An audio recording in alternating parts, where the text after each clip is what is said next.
নমস্কার বন্ধুরা, আপনারা আছেন কল্যাণীমাই রন্ধনশালাতে। আমি মহুয়া আবারও চলে এলাম আপনাদের সাথে নতুন একটা রেসিপির সাথে।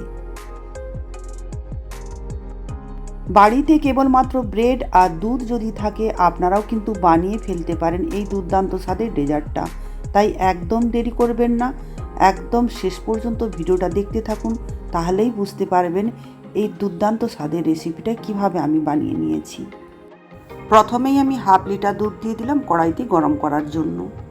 এবার আমি নিয়ে নিচ্ছি ব্রেড, আর ব্রেডের চারদিক ঠিক এইভাবে আমি কেটে নিচ্ছি। সমস্ত ব্রেডগুলোকে ঠিক একইভাবে কেটে নিতে হবে। ব্রেডের যে সাইডগুলো দেখছেন ওগুলোকে কিন্তু আমি ব্রেড গ্রাম বানিয়ে নেব মিক্সার গ্রাইন্ডারে পেস্ট করে শুকনো করে। আর এই ব্রেডটাকে দেখুন বেলুন চাকতির মাধ্যমে এইভাবে আপনারা বেলে নেবেন, ঠিক রুটি যেভাবে বেলে নেয় প্রত্যেকটা ব্রেডকেই কিন্তু একইভাবে বেলে নিলাম। দুধটা এখন দেখতেই পাচ্ছেন অর্ধেক হয়ে গিয়েছে আর ঘন লাগছে অনেকখানি। আর এটাকে আরও ঘন করে দেওয়ার জন্য তাড়াতাড়ি আমি দিয়ে দিচ্ছি এখানে হাফ কাপ পাউডার দুধ। আপনারা কিন্তু পাউডার দুধটা যখন দেবেন ধীরে ধীরে দেবেন, মিশিয়ে নেবেন, এভাবে অনবরত নাড়াচাড়া করবেন, নাহলে কিন্তু ঢেলা পেকে যেতে পারে। আর নাহলে জল দিয়ে একটু মিশিয়ে নিয়ে আপনারা পাউডার দুধটা দিয়ে দিতে পারেন। আর এখানে আমি দিয়ে দিচ্ছি দেখুন চিনি হাফ কাপ মতো।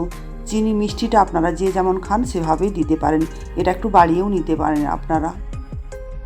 আরেকটা কথা বলে রাখি, যখন আপনারা ক্ষীরটা বানাবেন তখন গ্যাসের ফ্লেম একদম সিমিতে রেখে বানিয়ে নেবেন আর অনবরত এভাবে নাড়াচাড়া করবেন, নাহলে কিন্তু তলা থেকে ক্ষীরটা জ্বলে যেতে পারে। আর এখন ক্ষীরটা দেখতেই পাচ্ছেন একদম গাঢ় হয়ে গিয়েছে। এই সময় কিন্তু গ্যাসের ফ্লেমটা আমি বন্ধ করে দিলাম, আর এটা ঠান্ডা হয়ে যাওয়ার পর একদম বসে যাবে। ক্ষীরটাকে আমি ঠান্ডা হয়ে যেতেই দেখুন একটা প্লেটের মধ্যে নামিয়ে নিচ্ছি। ক্ষীরটাকে নামিয়ে নিয়েই ওই কড়াইতেই আমি দিয়ে দিলাম হাফ লিটার দুধ।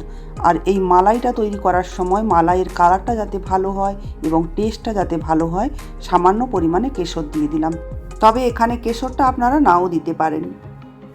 গ্যাসের ফ্লেম মিডিয়াম টু স্লোতে রেখে এভাবে আপনারা কিন্তু মালাইটা বানিয়ে নেবেন। আর এটাকে অনবরত এভাবে নাড়াচাড়া করবেন, নাহলে কিন্তু তলা থেকে দুধটা জ্বলে যেতে পারে। মালাই বানানোর জন্য আমি আরেকটা জিনিস রেডি করে নিচ্ছি। দেখুন কাপের মধ্যে একটা ঠান্ডা জল নিয়েছি, তাতে দিয়ে দিচ্ছি 3 চামচ কাস্টার্ড পাউডার। আর কাস্টার্ড পাউডারের গন্ধটা ভীষণ ভালো হয়, তার জন্য কাস্টার্ড পাউডার নিয়েছি। এখানে আপনারা কর্নফ্লাওয়ার পাউডারও ব্যবহার করতে পারেন, সেখানে আপনারা 2 চামচও দিলে চলবে। এবার দেখুন এটাকে ঠান্ডা জলে ভালো করে গুলিয়ে নিলাম। এখন দেখতেই পাচ্ছেন দুধটা কিন্তু প্রায় অর্ধেক হয়ে গিয়েছে। এই সময় আমি দিয়ে দিচ্ছি ওই কাস্টার্ড পাউডার গোলানো জলটা। এখন আমি কাস্টার্ড পাউডারটাকে ভালো করে দেখুন মিশিয়ে নিচ্ছি। আর একদম কিন্তু মালাইটা রেডি হয়ে গিয়েছে। এইভাবেই ঘনটা থাকবে, এর থেকে কিন্তু বেশি ঘন করতে যাবেন না। এর থেকে পাতলা করলেও চলবে, কোনো অসুবিধে নেই। তারপর ওপর থেকে দেখুন আমি সামান্য পরিমাণে এলাচ গুঁড়ো দিয়ে দিচ্ছি, আর দিয়ে দিচ্ছি চিনি, এখানে কোনো ব্যবহার করছি না। সামান্য পরিমাণে কনডেন্স মিল্ক দিয়ে দিচ্ছি, এটাও কিন্তু অপশনাল, এটা নাও দিতে পারেন। এটা দিলে কিন্তু মালাইয়ের টেস্টটা ভীষণ ভালো হয়, তাই আমি সামান্য পরিমাণে দিয়ে দিলাম। এবার দেখুন দুধের সাথে সমস্ত কিছুকে ভালো করে একটু মিশিয়ে নিয়ে গ্যাসের ফ্লেমটা আমি বন্ধ করে দিলাম। এবার আমি ব্রেডের মধ্যেই সেই পুরটা ভরে দিচ্ছি। দেখুন ক্ষীর যে বানিয়ে রেখেছিলাম, ক্ষীরটাকে ঠিক এভাবে লম্বা করে নিচ্ছি হাত দিয়ে, আর ব্রেডের মধ্যে বিছিয়ে নিচ্ছি। আর আস্তে আস্তে ধীরে ধীরে এইভাবে রোলটা বানিয়ে নেবেন। রোলটা বানানোর সময় একটু সাবধানতা নেবেন, নাহলে কিন্তু ব্রেডটা ভেঙে যেতে পারে। একই পদ্ধতিতে সমস্ত ব্রেডগুলোকে রোল করে নিয়েছি, তারপর একটা পাত্রের মধ্যে উঠিয়ে রেখে নিলাম। যে মালাইটা আমি রেডি করে রেখেছিলাম এবার এই ব্রেড রোলের উপরে ঢেলে দিচ্ছি। আর এই রোলে যখন মালাইটা ঢালবেন, মালাইটা একটু চেক করে নেবেন যেন গরম না থাকে। আঙুল ডুবিয়ে দেখে নেবেন একটু একটু গরম হবে, সেই অবস্থাতেই কিন্তু মালাইটা দেবেন। আর একদম গরম অবস্থাতে যদি দিয়ে দেন তাহলে এটা ব্রেড একদম গলে যাবে, তখন নরম হয়ে যাবে, তখন কিন্তু আপনারা গোটা গোটা আর উঠাতে পারবেন না। এবার মালাইটার উপরে আমি দেখুন দিয়ে দিচ্ছি একটু ডেকোরেশনের জন্য কিছু ড্রাই ফ্রুট। তারপর এটাকে কিন্তু ঠান্ডা করে নেব, তার জন্য একটু ফ্রিজে রেখে দেবো। ফ্রিজে রেখে ঠান্ডা হয়ে যাওয়ার পর যদি এই ডেজার্টটা খান তাহলে কিন্তু এটা খেতে ভীষণ ভালো লাগে। এই অবস্থাতেও খাওয়া যায়, কিন্তু ঠান্ডা হয়ে গেলে এর টেস্টটা অনেক গুণে বেড়ে যায়। আর ঠান্ডা হওয়ার পর কালারটা দেখতেই পাচ্ছেন খুব সুন্দর হয়েছে।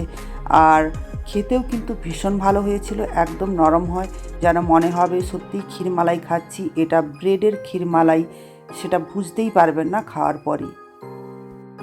আমার রেসিপিটা যদি আপনাদের এতটুকু ভালো লেগে থাকে তাহলে প্লিজ লাইক করবেন, কমেন্ট করবেন আর বন্ধুদের মাঝে শেয়ার করে দেবেন।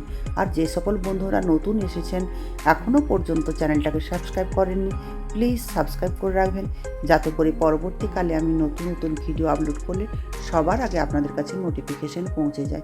ততক্ষণে সবাই ভালো থাকবেন। টাটা। আবারও হাজির হয়ে যাব নেক্সট কোনো ভিডিও নিয়ে আপনাদের সামনে।